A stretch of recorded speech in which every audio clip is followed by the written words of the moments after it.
healthcare system in Biloxi, Mississippi as a mental health therapist. I work in the substance abuse as part of psychiatry department, work with veterans that have substance abuse issues along with co-occurring mental disorders. Okay. What brought you down here? Well, I'm retired from the Navy. I retired from the Sea base out in Gulfport. The last duty station, which was at Gulfport, I was the director of the alcohol, drug, and treatment facility and a certified addiction therapist. And that's actually how I got into the mental health department. The Navy sent me to school out in San Diego, the addiction school for counselors, as well as a director's school. And I fell in love with addictions. I believed a lot of myths and half-truths, like it was willpower. If you really wanted to quit, you could quit.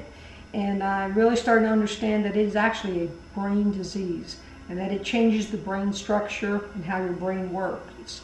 And if your brain's not working right, then your life doesn't work right. And if you know anybody that has this disease of addiction, what you have to do is take a look at their life. It's not working.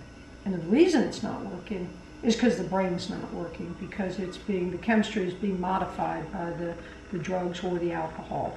So really fell in love with helping people with addictions. And this program that you're a part of, what were the certifications that you're talking about? Okay, I got my certification through the Navy. I went to a 4-month school, and then I had to take a national test for addictions, as well as a 1,500-hour internship. I had a great preceptor. She was a master level addiction therapist. She ran the Salvation Army inpatient program in Alaska. And there's a ton of addiction problems up in Alaska. She had 72 beds.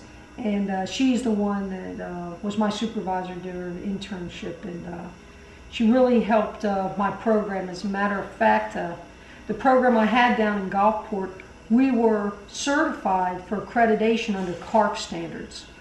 But when I came in, the program we did was just for substance abusers, not for substance dependency. There's a big difference, different criteria in the DSM for abuse, vice, dependency.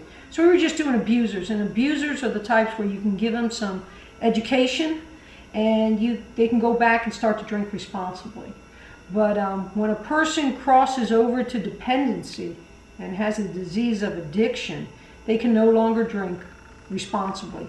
Their choice is really limited. Either they stop drinking and they learn how to live clean and sober, or they continue to drink till they die, or they get incarcerated, or they get into a mental institution or some form like that. So, but they changed our program. They said that we were going to offer a continual treatment for abusers and dependents all at once, and then we were going to be accredited by JCAHO standards. And JCAHO standards are a lot harder to achieve, and no one in the Navy had attempted yet to be accredited by JCAHO. And so we revamped the whole program, wrote a new SOP, new guidelines. We started a program for people. We used ASAM criteria, and it was for level 1, 2, and 3. And we started the groups up. JCAHO came. They really were thrilled with what they saw. And we became the first Navy facility, myself as a director, to achieve JCAHO standards for our treatment program. And it became the model for the rest of the Navy. And I would go into other Navy installations and help them set up their treatment program. So it was really a great start to my career in addictions. After that, I went and got my degree in behavioral science with a concentration in psychology. And then I wound up working for the state of Mississippi at the Stevens Center in Pascagoula, Mississippi. It's a residential program, 42 days. And most of the people came there were on the lower economic scale. And so, I mean, we would have churches bring in people that were living underneath the bridge. And these folks had long since forgot about hygiene. I mean, really had given up on life. They weren't living anymore. They were existing. And I was honored and able to help them start to believe in themselves again and believe that they did have a future if they could stay clean and sober. So, and then after that, I a job in the Veterans Administration, the VA in Biloxi Hospital opened up, and I took that one, and that's what I'm working out of today. Awesome. Speaking of the psychological aspects that you work with, my project is on biology and psychology, and I realized that earlier we were talking about the three brain theory that you discussed. Can you talk about that real quick for me? Sure. It's something that I really try to explain to the folks that I work with that have substance abuse problems. Most people don't realize it, but we have three brains. We have the old reptilian brain, the first brain that caveman had, and caveman, as we all know, wasn't very sophisticated. If he'd come upon a situation, he had just a few choices.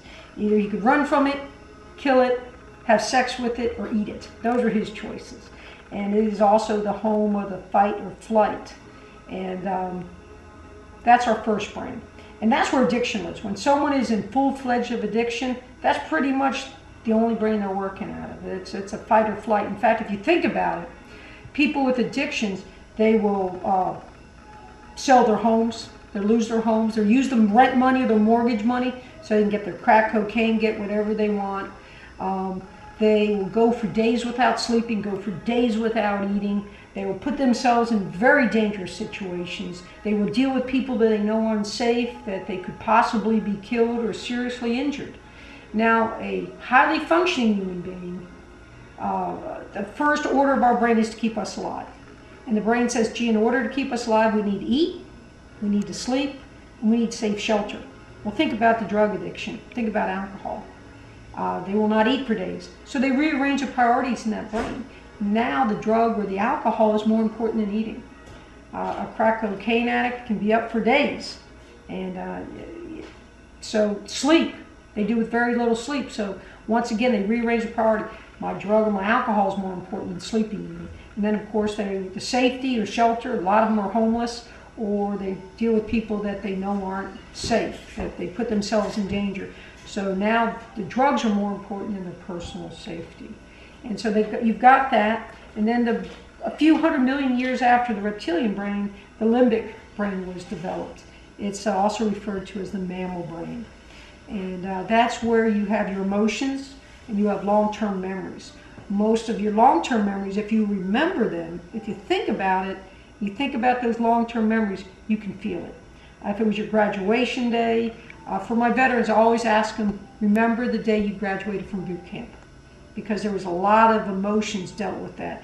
And the veterans say, yeah, I can remember what the day was like, who was there, the music. I can go right back there even though it was 30 years ago. And that's because there's a lot of emotions attached to it, and that's the part of the limbic brain. And a lot of the way I explain to my veterans so they'll understand how these two brains operate is if you had a cat named Fluffy. Now, Fluffy will jump in your arms, purr, lick you, and everything's great. You and Fluffy are in the backyard together. Fluffy's being your affectionate little feline that you love and know.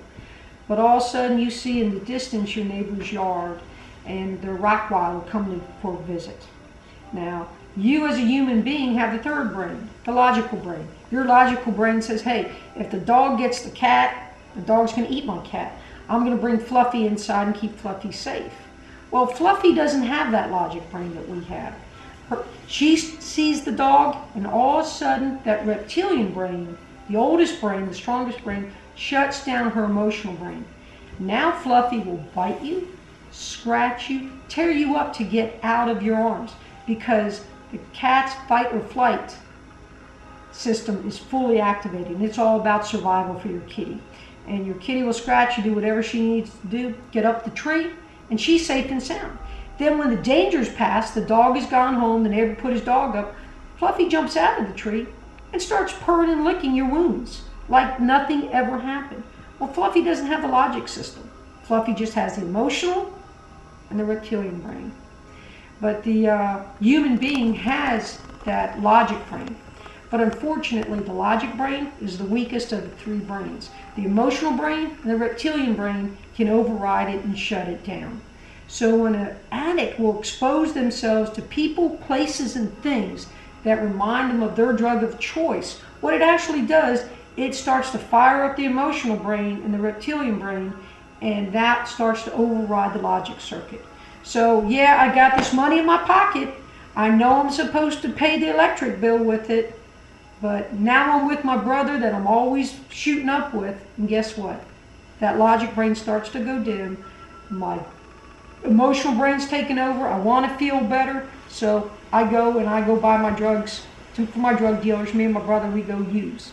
And then all of a sudden, after we're done using, my logic brain comes back online. I go, uh-oh, now what am I going to tell my wife? Now I don't have money for electricity bill. And that's the way it works. Okay, thank you. And the last thing we're going to talk about, how, if you can tell me, how do you deal with your clients, and what would you do to help push awareness to the public? Okay, first thing, and I find it unfortunate. I find a lot of people in the mental health field that don't believe their clients can get well. And if you, as a mental health professional, do not believe in your client's ability to get well, I kind of question what you're doing in the field. Because anybody, this is my core belief, anybody can get well again. Anyone can have the kind of life that they desire. But I have to believe it, and I have to tell my clients that yes, they can get better. They have the capability of getting well. Everybody does. Now, will they do what they need to do to get well? That's another question. Everyone has the ability to get well, but will you do what you need to do? So the first place I always start with my clients is because a lot of times people, when I ask them, they kind of think I'm crazy. When I first meet them, the first interview I do, I'll ask them, why do you want to be clean and sober? And they look at me like I'm crazy. And I'm, no, man, I'm serious. Why is it you want to be clean and sober? Well, I want my wife, I want my house, I want my job, I want this and I want that. Well, that's nice. But what happens if the wife doesn't want to take you back? What happens to your sobriety? What goes out the door? What happens if you lose your job? The reason for you to stay clean and sober goes out the door. The baseline that I start at is what kind of person do you want to become? Because who you become, nobody can take that away from you. And the way I start with is Stephen Covey, the author of the 7 Highly Effective Skills of a Person. He has what they call starting with the end in mind. And I have them do their eulogy 20 years out, being clean and sober. What do you want your spouse to say about you? What kind of person do you want your children to say you were at your funeral? What do you want your parents to say about you as, you know, what your life was, what you stood for? What do you want your best friend? What from the community? What kind of contributions did you want to make to society? And when I have my clients start to define the values, the principles, the things that they want to be remembered for when they're gone, then they start to get an idea of who they want to become. And if they become who they want to become, then they'll have the people in their life that they want. They'll have the job that they want. They'll have a lot of the things that they're looking for. And even when tragedy strikes, when something happens, maybe they lose their job because of the economy or whatever else, who they are, they still have. And that will keep them clean and sober through the crisis. So it's really important that they really understand the reasons why they want to be clean and sober. It's because who the person that they're going to become. And no one can take that away from them. And as far as awareness, you know, there's a lot of commercials from pharmaceutical companies for depression, for anxiety, for all sorts of things. And as people watch these commercials, they start to diagnose themselves and say, oh, gee, maybe I have depression and I can take this little pill and it's going to make my life be fantastic.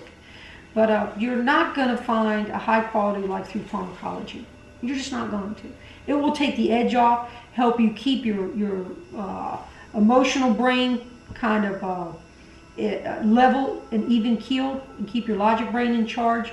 But I think we have to, as a society, understand that everything we do, causes a chemical bio reaction in the brain, okay? If I get around people and these people are negative, everything that comes out of their mouth is negative, pessimistic, then I start thinking that way. I actually start chemicals in my brain to think that way, and I start to get depressed. If I hang around people that are always worried that the world's going to come to an end tomorrow, and I'm bathed again and again, and I read books like this, I watch TV shows like this, then I start to change my chemicals in my brain, and I start to become anxious and fearful. So what I think we need to do is, as a society, say that we have the capabilities to be in charge of our own brain by the people we're around, the things that we expose ourselves, the things that we read, the things that we eat, exercise. If we do the things that we want to do, we do the things that are positive, we do the things that are really life-enhancing, we're our own chemist. And we can have good brain chemistry. And when your brain works right, your life works right. And part of making your life work right is making sure that the people, the places, and the things that you do are all life-enhancing. And when you start doing that, then you'll have an incredible life. Thank you. I really appreciate it. And I also want to thank you for allowing us to come into your home today. I appreciate it. All right. Thank you so much.